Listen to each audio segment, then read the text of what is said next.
வாழ்வதும் ஒரு நொடிதான் சொல்லடி ஞான பொண்ணு ரெண்டுக்கும் பாலம் எது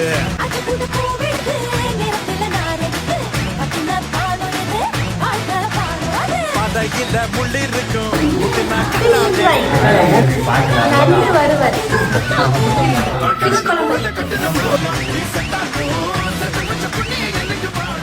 நமக்கு ரொம்ப திருஷ்டிடா.